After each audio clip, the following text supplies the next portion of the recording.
Well, this is a very interesting weather situation. We've all seen pictures like this before. This is a typical picture of the type of hurricane which affects the United States between June the 1st and November the 1st. But we don't expect to see it right where it is, because here we've got Spain and Portugal, and just to the north of that you can see Britain and Ireland, also western parts of France. So this hurricane is where it shouldn't be, over the cooler waters of the Atlantic, and usually a storm in this position will be weakening. In fact, Ophelia has strengthened over the past day or so from a Category 2 to a Category 3 hurricane. Now, it is heading for Britain and Ireland in particular, and we are expecting it to weaken so that by the time it makes landfall, it should be an ex-hurricane, and we do occasionally get the remnants of America's hurricanes passing over us as a storm.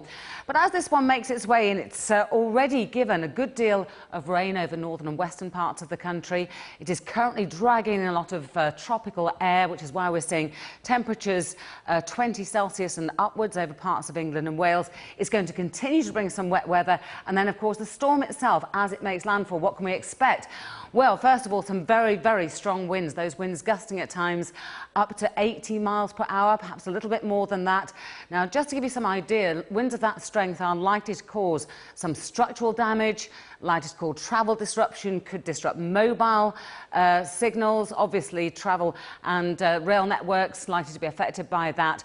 Structural damage to buildings, a lot of detritus blown around, and a storm surge as well. We could see some very, very big waves adding to the amount of rain that's likely to fall. So really we're looking at some pretty unpleasant weather conditions, albeit briefly, for parts of Ireland, western Scotland, Wales and the southwest.